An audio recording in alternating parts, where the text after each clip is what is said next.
so this is some data from the Youth Risk Behavior Survey. This is the largest national survey of high school teenagers in the US. And so here you can see that we're comparing trans teens in the blue bar here to lesbian, gay, and bisexual teens in the orange bar to heterosexual teens in the gray bar. And we can also surmise that a vast majority of those heterosexual teens are also cisgender.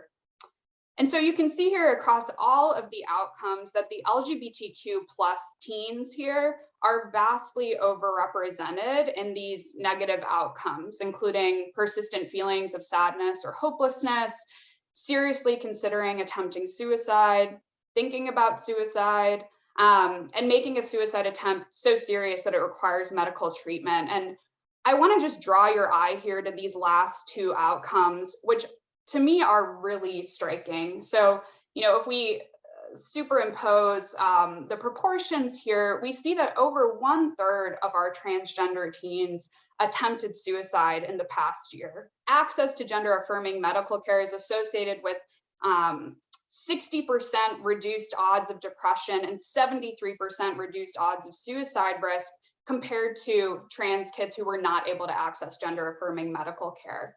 And so due to these government efforts over the last 2 years, more than nearly 60,000 trans kids and young adults across these 15 states are now in jeopardy of losing access to gender affirming medical care. And so I wanted to just present, so I'm a social and psychiatric epidemiologist. I use a lot of big data, but I also do think that qualitative data is really important to contextualizing the individual lived experiences of policy effects on individuals and on families. And I've been collecting interview data with parents of LGBTQ kids in Tennessee, in part about how this preponderance of policies is really affecting the mental health of their kids, but also the strain on the family. So I just wanted to provide a few quotes as a motivating example here. So before I actually show you the quote, I just want to provide a little background that last year, Tennessee passed a law that banned gender confirming hormone treatment to prepubescent minors. So just to be clear, this is not something that physicians actually do, right? We don't provide hormone treatment to prepubescent minors, but it really was viewed as this slap in the face to providers who do provide gender affirming medical care, including puberty blockers to youth. And there's currently a bill under consideration in Tennessee that would ban all gender affirming care. And so I had one parent of 2 trans children that said, we had one therapist refuse to treat our now 18-year-old. Last year, Tennessee passed the law that said you didn't have to treat. Our 18-year-old is non-binary and they're autistic, and we were trying to get an evaluation from a psychiatrist. And my wife brought them to the appointment and they said, I'm just gonna cut it off here. We're not gonna take him. And they tried to charge us for a missed appointment.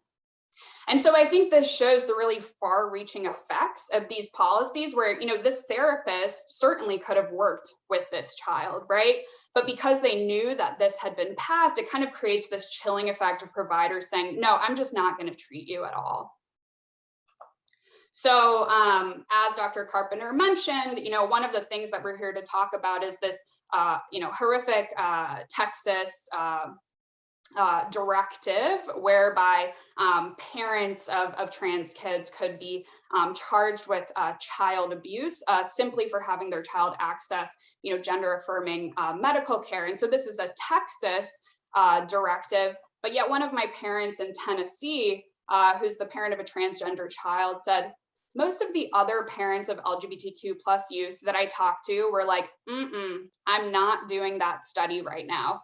Because I don't know who's going to get that information. And if that's going to eventually mean a knock from DCF, the Department of Children and Families, So that I think is the other thing that's very real in a lot of our minds, especially people with trans kids, is if you would have asked me to even think about this being true or something that we would even be talking about 6 months ago, I would have told you you were crazy. So I don't know what to think because I'm not sure what will end up, how much crazier it could possibly get.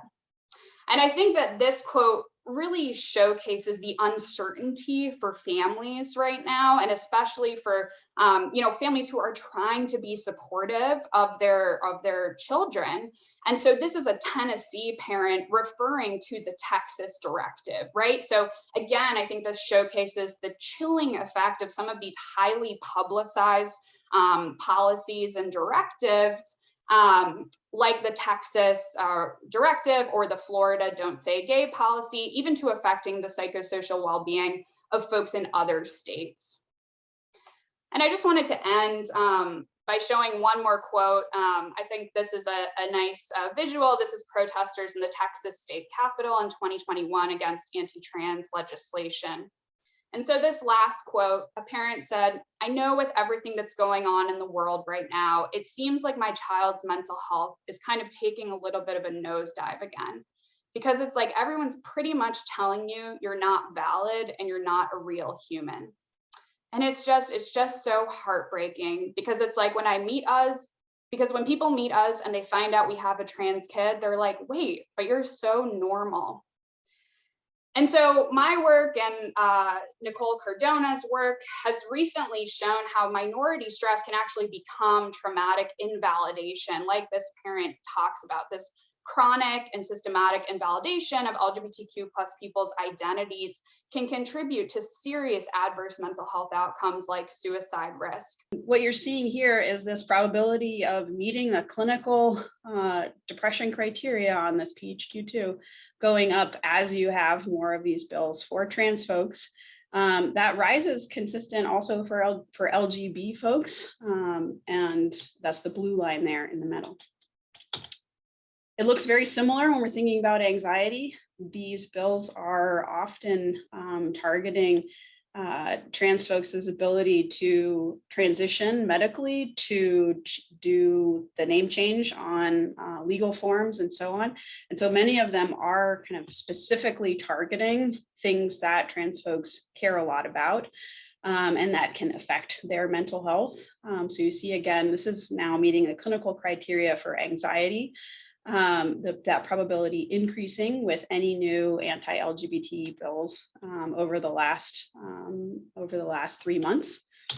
And then that same kind of progression across the number of bills, that increase through having 10 bills, for example, versus 0 in the current legislative session for clinical anxiety. Just to wrap up, there's clear disparities with and without new legislation for LGBT folks. In states that are pursuing new legislation, we see those gaps for trans folks widening, usually by about 3 percentage points. And the clinically relevant anxiety and depression both increase with the number of bills being pursued for both LGBT and trans folks. I'll just say that what happened in Texas is part of a broader national wave of legislation that's targeting mostly trans kids, but also the entire LGBTQ+ community. And there is a vigorous fight against all of these laws in the courts that is being spearheaded by big national groups like the ACLU, the National Center for Lesbian Rights, and Lambda Legal, and they've had some big victories. One of the big victories was they put a stop to Governor Abbott's plan to try to prosecute families for getting gender affirming care for their children.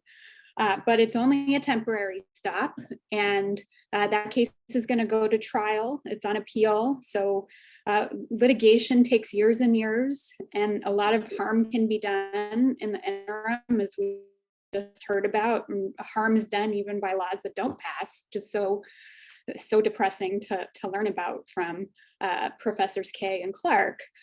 The other depressing thing I have to say is that trying to get these laws stopped in the courts doesn't always work, because, well, to my mind, these laws are patently unconstitutional. The Constitution requires equal protection of the laws, and that includes for the LGBTQ+ community. Judges don't necessarily see it that way. Unfortunately, the Trump administration was very busy appointing conservatives to the federal courts, and sometimes the decisions in federal courts come out in ways that reflect that politicization. I think we're going to have to work harder at building coalitions than we have. When we think of queer issues, we think of queer issues. When we think of issues involving racism, we think of issues involving racism. Here's the punchline. In Texas and in other places, they've been following the exact same script. The same conversation that they're having now about empowering the state to investigate families of trans youth. It's the same script they did when it came to reproductive health rights.